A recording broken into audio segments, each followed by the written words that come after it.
But anywhere in the country उसी तरह शादियां हो रही हैं, उसी तरह रेस्टोरेंट्स हैं, उसी तरह मार्केटें हैं, विदाउट एसओपी सब कुछ वैसा ही हो रहा है। तो where are we heading to then? देखिए जी, बिल्कुल इस वक्त मेन फोकस जो है वो तो एसओपीज़ के ऊपर अमल दरामद कराना ही है। और उसके बारे में जैसे कल जो एनसीओसी में रिपोर्ट आई थी तो बहुत सारी जगहों पे सील भी की गई हैं जगह, जुर्माने भी हुए हैं। मगर इसमें एक हम लोगों की अपनी बहैसियत कौम भी एक जिम्मेदारी है कि हम अननेसेसरी सोशल गैदरिंग्स और पब्लिक प्लेसेस पे जाने को अवॉइड करें।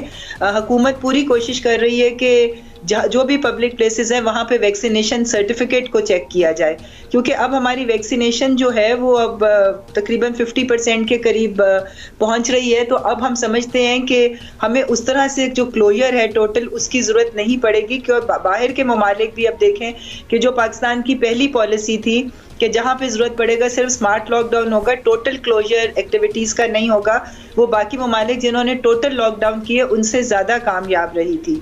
तो इसलिए अब हम उसी स्ट्रेटजी पे चलेंगे कि जहाँ पे एब्सोल्यूट नेसेसरी होगा वहाँ पे स्मार्ट लॉकडाउन्स होंगे, टोटल क्लोजर नहीं होगा। रिस्ट्रिक्शंस ज़रूर हो सकती हैं कि जैसे आने वाले दिनों में अगर हुआ तो मे बी ट्रांसपोर्ट को जैसे पहले 50% किया था, दफातर की हाजिरी को 50% किया था, और इसी तरह जो स्कूल्स वगैरह की में भी कोई डिसीजंस हों।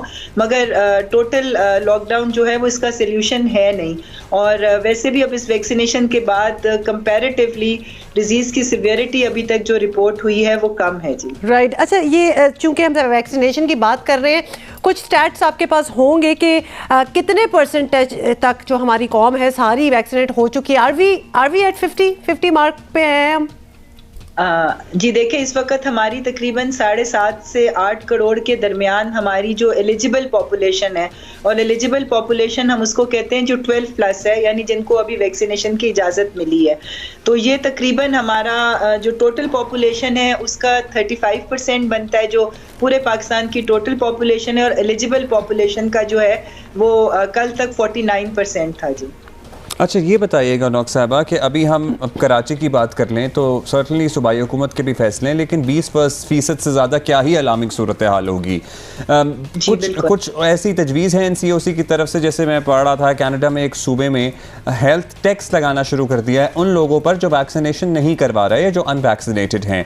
इससे पहले हमने अपनी आंखें में बंद होने की बात सुनी थी, तो बहुत से लोगों ने जाली सर्टिफिकेट भी बनवा लिए, बहुत से लोगों ने स्टिल वैक्सीनेशन नहीं करवाई है, इरादा भी नहीं रखते। तो कुछ ऐसे इक़दामात क्या ज़ेरे गौर हैं कि भाई कुछ पीनलाइज तो किया जाए those who are not getting vaccinated? जी बिल्कुल, डिफरेंट स्टेप्स इस वक्त डिस्कस हो रहे हैं कि किस तरह से वैक्सीनेशन को इन्फोर्स किया जाए। इसके अंदर सबसे जो मेजर इकदाम है वो मैं समझती हूँ जो पंजाब में ऑलरेडी इम्प्लीमेंट हो रहा है वो रेड कैंपेन थी, रीच एवरी डोर, कि हम ये इंतज़ार ना करें कि लोग वैक्सीनेशन सेंटर्स पे आएँ, बल्कि डोर टू डोर जो है वो खुद जो हमारी मोबाइल वैक्सीनेशन टीम्स हैं वो पहुँचें। और उसके अलावा जो मुख्तलिफ सहूलियात हैं आपको उनको अवेल करने के लिए भी जो है वो वैक्सीनेशन कार्ड जो है वो अब लाजमी होगा। ज़ाहिर है कि बहुत एक छोटा सा मैं समझती हूँ कुछ %% का फिगर होगा जो कि वैक्सीनेशन को इवेट कर रहा है और जाली सर्टिफिकेट वगैरह की तरफ आ रहा है। मगर अब ऐसी ऐप्स आ गई हुई हैं कि अगर आप किसी के सर्टिफिकेट को चेक करना चाहें तो आपको फ़ौरन पता चल जाता है कि ये जाली सर्टिफिकेट है। तो अब ये इसके ऊपर मज़ीद ये ऐप्स आ गई हैं, आप कह रही हैं क्या? जी, वो अगर आप उसके ऊपर डालते हैं तो आपको बिल्कुल वो, अगर आप वो आईडी कार्ड का नंबर डालेंगे तो आपको बिल्कुल पता चल जाता है कि इनकी वैक्सीनेशन हुई भी है कि नहीं हुई भी। अच्छा नौशीन साहबा, ये ओमिक्रॉन के हवाले से बहुत से लोगों को अब तो जो भी कोविड हो रहा है वो ओमिक्रॉन वेरिएंट ही है, तो it's almost like a flu. बहुत ज़्यादा उसके स्ट्रॉन्ग सिम्टम्स नहीं होते और अल्हम्दुलिल्लाह जल्दी से ठीक भी हो जाता है, लेकिन इस वजह से बहुत से लोग अपना टेस्ट जो होता है PCR करवा नहीं रहे, और उसकी बहुत बड़ी वजह यह है because it's very expensive. Home kits जो हैं वो बिल्कुल यहाँ दस्तियाब नहीं है। तो इस हवाले से like we have seen in the rest of the world के जहाँ लिटरली लोगों ने डब्बे लेके रखे हुए हैं घर में, खुद ही अपने आप को टेस्ट भी कर लेते हैं, आइसोलेट भी कर लेते हैं, लेकिन इधर लोग रिलक्टेंट हैं। PCR बहुत एक्सपेंसिव है कराना, होम किट्स अवेलेबल नहीं है। साहिबा कि ये PCR तो बहुत अरसे तक नहीं चल सकता क्योंकि कोई 6,500-7 हज़ार अमीर और गरीब नहीं करा सकता लोग। तो home kits is the only solution जो हमें नजर आ रहा है। इसको भी इंपोर्ट करें आप लोग सरकारी सतह पे? वैसे जी बिल्कुल, इसके ऊपर बिल्कुल गौर हो रहा है। और ये रैपिड एंटीजन टेस्टिंग जो है उसको गवर्नमेंट के लेवल के ऊपर भी एनफोर्स करने का है कि गवर्नमेंट भी अब रैपिड एंटीजन टेस्टिंग की तरफ आए, क्योंकि पीसीआर जाहिर है कि एक ज़्यादा टीडियस प्रोसेस है। मगर ये मैं आपको बता दूं कि जितने गवर्नमेंट हॉस्पिटल्स हैं, जितनी गवर्नमेंट फैसिलिटीज़ हैं, वहाँ पे पीसीआर टेस्ट बिल्कुल फ्री ऑफ चार्ज है। द ओनली रिक्वायरमेंट इज़ कि आपके पास किसी डॉक्टर की प्रिस्क्रिप्शन हो जिस पे उसने लिखा हो कि ये चाहिए, और 2 दिन पहले एनसीओसी ने वो प्रिस्क्रिप्शन की शर्त भी ख़त्म कर दी है।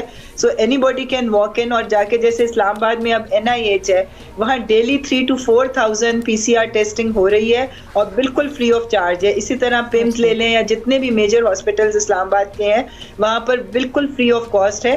प्राइवेट लैब्स ऑब्वियसली चार्ज कर रही हैं और ज़्यादा चार्ज कर रही हैं, मगर आपके पास गवर्नमेंट की फैसिलिटी मौजूद है। तो आप लोग इस पे कोई गौर नहीं कर सकते कि प्राइवेट लैब्स पे, मतलब तीसरा साल है इस बीमारी को, मतलब इस पे कोई रिसर्च, कोई दुनिया में ऑल्टरनेटिव जैसे होम किट्स हैं, लेकिन ये कब तक 7-7 हज़ार 6,500 हज़ार रुपये ही चार्ज करते रहेंगे इसका?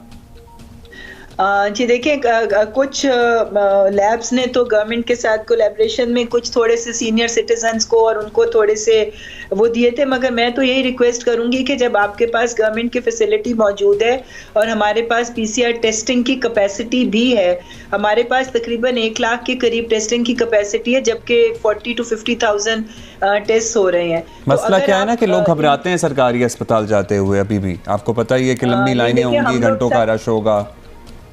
नहीं, हम लोग खुद सब जब भी ज़रूरत पड़ती है हम लोगों को, तो हम लोग खुद इन गवर्नमेंट फैसिलिटीज़ को अवेल करते हैं, और NIH की facility I think it is one of the best in the country. और मैं इस्लामाबाद में रहने वाले हर एक से रिक्वेस्ट करूंगी कि वो NIH जाए। अब तो प्रिस्क्रिप्शन की भी ज़रूरत नहीं है, they can just walk in and get their covid test. अच्छा नौशीन साहब, आप कह रही हैं कि हमारा तो ऑलमोस्ट 100,000 टेस्टिंग की हमारी कैपेसिटी है per day, but we are only doing 40,000 almost. तो हम पूरी अपनी कैपेसिटी तक फुल क्यों नहीं करें ताकि हमें ज़रा ज़्यादा एक्यूरेट फिगर्स मिलें आगे? देखिए, इसमें डिमांड की भी बात होती है ना, जितने लोग चलकर आपके पास आएंगे टेस्ट करवाने उतने ही आप करेंगे ना। तो आपने क्या नौशीन साहब, ये you made sense over there, अगर अस्पताल से टेस्टिंग निकाल दी जाए और कहीं मॉल्स में या कहीं जहां लोगों का ज़्यादा आना जाना है, you think that would work? देखिए, टेस्टिंग की फैसिलिटीज़ अगर डिमांड होगी तो क्यों किया जा सकता है ये। और रैपिड एंटीजन टेस्ट जो है वो तो बहुत इजी होता है, वो तो विद इन 5 मिनट्स आपको रिजल्ट भी मिल जाते हैं। एयरपोर्ट्स वगैरह के ऊपर हो रहा है और जितने पैसेंजर्स लैंड कर रहे हैं पाकिस्तान में, सबका वो टेस्ट हो रहा है। डॉक्टर साहब, हम आपसे पूछना चाहते हैं, बाय द वे कराची में पॉजिटिविटी इज 29%, 29% है। आज की जो स्टेटिस्टिक्स सामने आए हैं, NCOC कुछ सोच रहा है, क्योंकि मुझे लिटरली सबसे ज़्यादा जो रैपिड स्प्रेडर लगता है ना, ये शादियां हैं, और जो कि नहीं ख़त्म हो रही हैं, जो चले जा रही हैं, और 1000 500 बंदा विदाउट एनी मास्क और विदाउट एनी SOP अटेंड कर रहा है, और हमने भी किए हैं लिटरली। सो हम कुछ इस पे कुछ सोच रहे हैं। इसके ऊपर कल डिस्कशन हुई है NCOC में कि शादियों के बारे में, क्योंकि वो भी ज़ाहिर है ये सुपर स्प्रेडर जो है वो शादियों के इवेंट ही है, और उसके अंदर गौर किया जा रहा है कि अगर फंक्शन होना भी है तो खाने पे मुकम्मल पाबंदी लगा दी जाए, क्योंकि लोग मास्क ज़ाहिर है खाने के लिए उतारते हैं और बातें भी कर रहे होते हैं, तो that is the main time जिस वक्त स्प्रेड होता है। तो मैं भी थोड़ी सी रिस्ट्रिक्शंस के साथ, और नंबर ऑफ गेस्ट्स पे जैसे पाबंदी थी, हॉल्स में नहीं कर सकते थे आप, ओपन एयर में कर सकते थे, कुछ ऐसा सोचा है आप लोगों ने? जी बिल्कुल, ये सारी चीज़ें इंशाल्लाह ताला 2-1 दिन में जो है वो NCOCs के बारे में एक वाज़ेह पॉलिसी दे देगी।